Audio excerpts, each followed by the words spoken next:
so much fun, you know, and what's amazing is how fast they grow, and sometimes you just forget how little they were and how much they needed you for everything.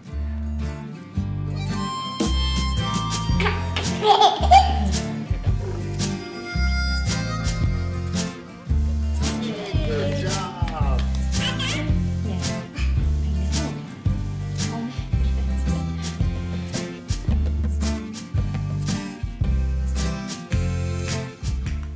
You think, oh, they can't move yet, they can't really, you know, you can hold his head up sort of, kind of, but that's about it. But they communicate with their body signals and their eyes and I mean, there's so much to them already. The eye contact with my son and kind of like looking into his eyes and getting to know him and him getting to know me, especially when he's tiny, was a huge part of our bonding process.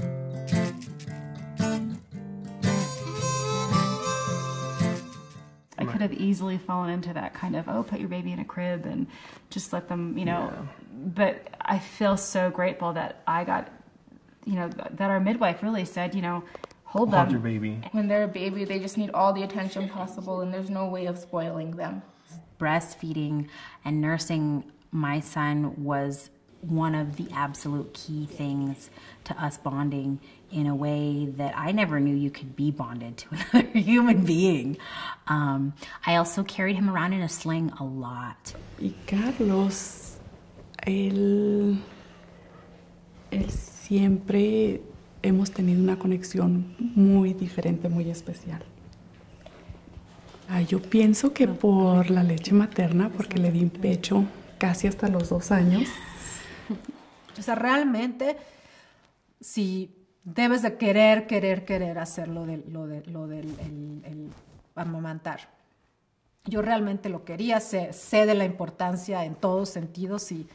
You know, I was terrified about breastfeeding. I mean, of all the horror stories that I heard, I was really anxious about it, and I basically just had to, you know, not think about it until, you know, there she was in my arms, and I'm amazed at how, not only, of course, it does a ton for her. I mean, she's getting good nutrition, and, you know, she's calm, and she's happy, and she feels secure, and she gets that bonding, but it's amazing what it does for the mom. I mean, it's helped me lose weight, it makes me calmer, it makes me happier, it's, you know, helped me bond with her. And It's a bond between me and him that I wouldn't trade for the world, and I'm glad that I didn't give up on breastfeeding for that.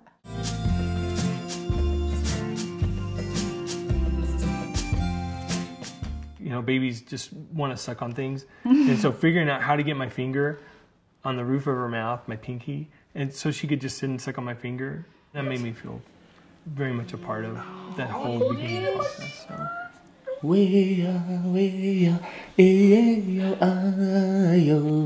You just have to be with them and hold them and want to hold them. I think that's the biggest thing is holding them and talking to them or singing to them. That way they know your voice. Todos los bebés son muy diferentes. No es el mismo cuidado, no es lo mismo. A mi primer bebé le gusta ciertas cosas, a mi segundo bebé le gusta otras cosas. Every baby is different. So. That really, yeah, I think that's been the hardest thing, just kind of learning to trust, you know, not what you read necessarily, not but what you read. He's funny, and he already has just this personality that...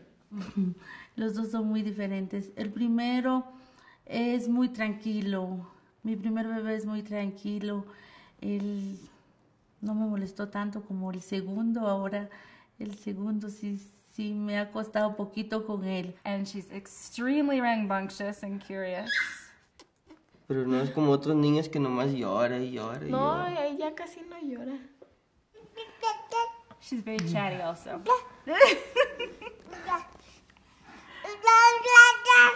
You know, you can see that personality very early on. The essence of them is still there. And it's just amazing to see how they evolve.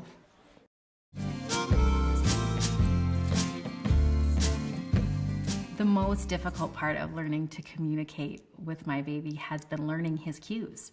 To kind of slow down and with him and stop and slow the whole process down to really key in to what is he wanting, not to force the situation into what's convenient for me or what works for my time schedule. The more I could just breathe and just look at him and try and listen to him and trust my instincts on whatever he needed, it seemed like it just guided me.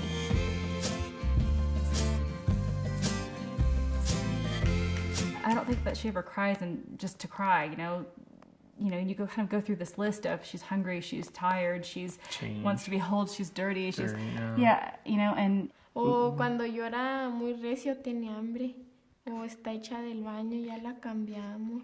If the baby makes a O cry with the mouth looking like it's an O, it was tired, yeah, right? They're tired or ready to disengage from the situation.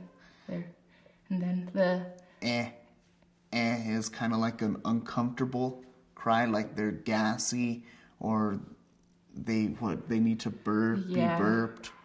They're or just uncomfortable in general or with their surroundings. Even like a diaper change. And then it's the ne. The ne. They're hungry, so it's time to feed them. And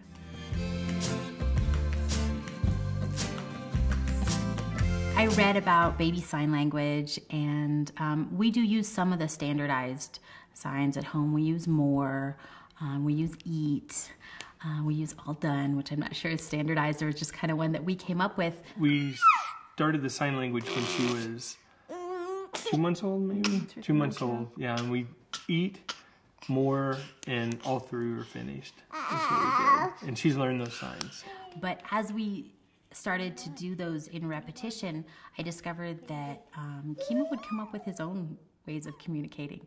He understands when I tell him more, but when he's hungry or thirsty, sometimes he'll sign it, but a lot of times he'll just tell me, and I'm like, oh, okay, all right, you need more food, you know. We're hungry now.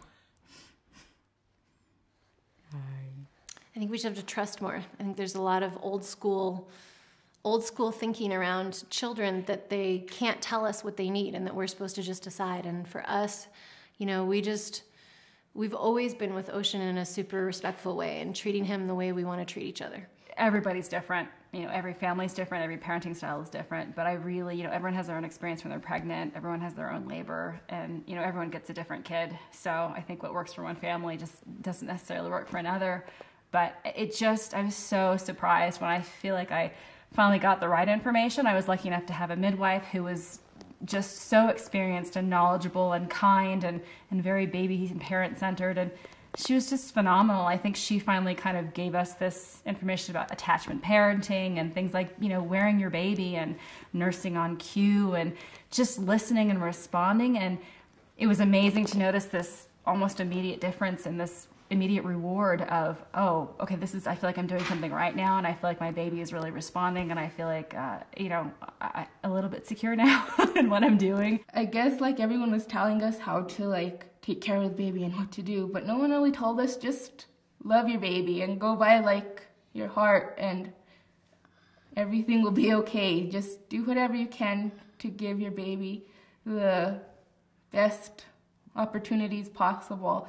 And you don't have to be like rich to do it. Like we're like by no means like rich. We're like struggling college students, and so just do the best you can. And ser mamá es lo mejor que uno puede ser. Son nuevas experiencias que uno agarra y la verdad, sí. Que las mamás tengan mucha paciencia y sepan en que los niños qué es lo que les gusta, qué no les gusta, tratar de entender a ellos. O sea, realmente todo un camino que recorrimos, pero realmente la cosa más increíble que me ha pasado en la vida es ser mamá. Y le agradezco a Dios cada que veo a mi hija y no hay mayor alegría que verla y verla contenta y verla que está desarrollando y verla que es inteligente y verla que hace esto y ver lo que hace. Es increíble, es el gozo más grande que he tenido en mi vida. el tenerla y el verla crecer. It's a learning process, but like now that a year has gone by, we feel like really confident as parents, like, and it's just amazing to have seen him gone through each stage and knowing that we were able to do it for him.